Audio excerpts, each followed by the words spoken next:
So I went to the bookstore earlier today, and I was hoping to find a book that I could potentially fit on this TBR, something new and exciting. Unfortunately, they didn't have anything I was looking for, so I'm a little upset by that.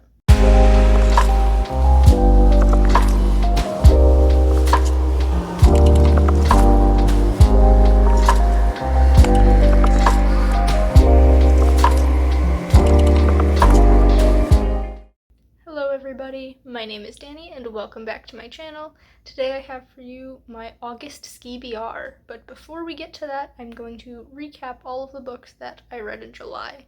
So like always, I had 4 books on my official TBR, and the first of those that I read was the life-changing manga of Tidying Up.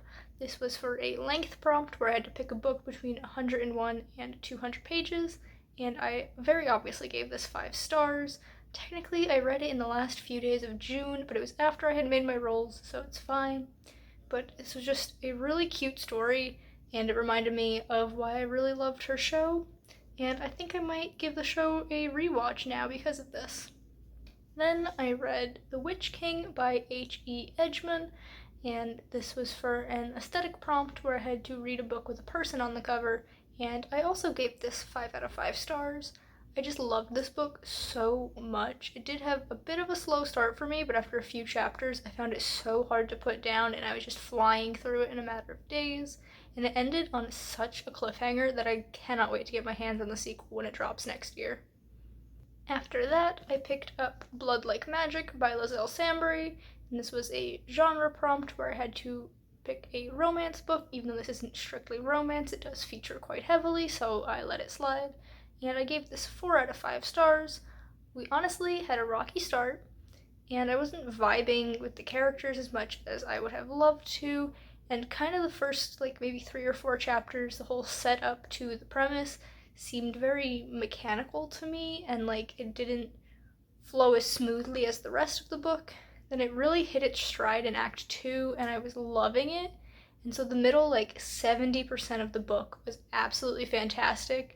And then the end of the book was really good plot-wise, but I feel like some of the characters didn't really act believable, and so it kind of fell off a little bit at the end for me. But regardless, I still really am excited to pick up book 2 when it drops next year again, because both this and The Witch King just came out, and their sequels aren't coming out for a while. And my last book for my July TBR was Levious, which was another genre pick where I had to read a sci-fi or paranormal, and I also gave this 4 out of 5 stars. It has the most stunning art style that I've seen in anything, and I just loved flipping back through the pages to look for some of my favorite panels. It was so beautiful.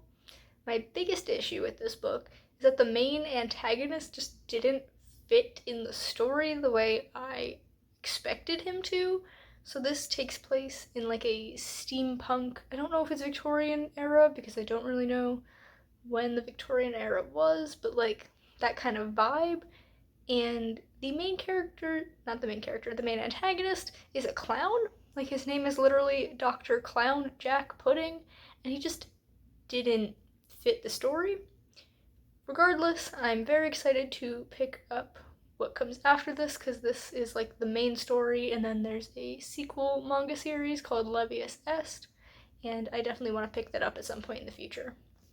Besides that, I read The Promised Neverland Volume 10, which I gave a 5 out of 5, and The Atlas 6 by Olivia Blake, which I gave a 2 out of 5. I just did not vibe with the characters at all, and I already got rid of my copy even though I just finished the book yesterday. I got rid of it this morning, and I definitely will not be picking up the sequel because it just was not my thing. I had such high hopes for it, which just was really upsetting. But my plans for the rest of the month, because there are still quite a few days left before August starts, are to keep reading The Promised Neverland, because I really want to finish out the series as soon as possible, and I'm only halfway through. So I have my work cut out for me, but it is manga, so it should go quick. And with the wrap-up out of the way, why don't we get to rolling some picks for August? Okay, so let's get it going with roll number 1. Ooh, that was actually in the 20-point spot, which means you can't see the labels, but it's a genre pick. Okay, friends, it's time to pick our first prompt, and it is a genre prompt. So let's give the blue bin a little bit of a shaky. And let's see what I'm going to be picking for today. This one is an anthology. Ooh, I think I only have one anthology. I don't know why I looked over there, because it's not over there.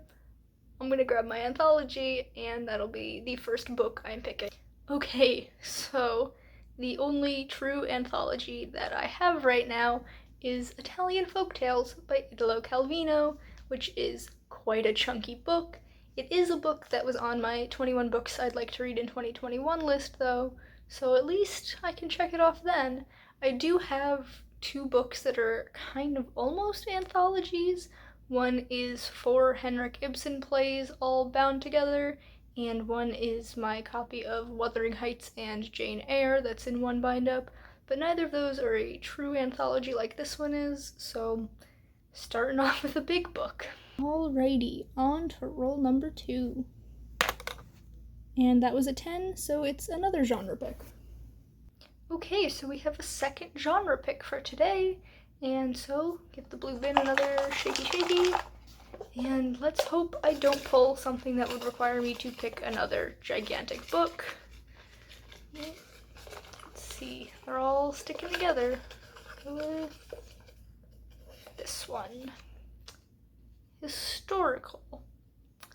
Don't know if I have anything historical. I'm going to look at my shelves and get back to you. Okay, so for the second month in a row, I'm picking one of my boyfriend's mangas to be my official TBR book, and for historical, I'm going to be reading Vinland Saga Volume 1, which takes place during Viking Leif Erikson times, which I definitely count as historical. I don't know anything about Vinland Saga, except that my boyfriend absolutely loves it, and it's about Vikings, which those 2 points are good enough for me to give it a go. So, another chunky book, but it is manga, so like Levious, it should go by relatively quickly. Alright, let's get on to roll number 3. And it's another 10, so it's an aesthetic pick. Okay, roll number 3 is an aesthetic prompt this time, so we get to do shaky on the green bin instead. So, let's see what I get. Whoop, got stuck on there for a second. This one is a hardcover book, which is a prompt that I got in my first Skee-B-R video. But it's fine because I have plenty of hardcover books to choose from, so we're going to keep it. Let's see what I decide upon.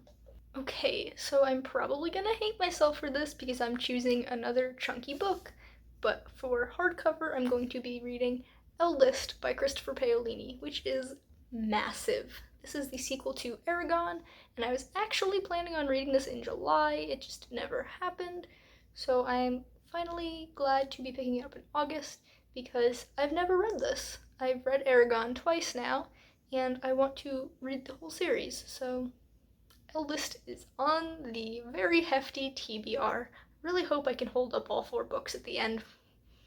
And last, but certainly not least, why don't we do roll number 4?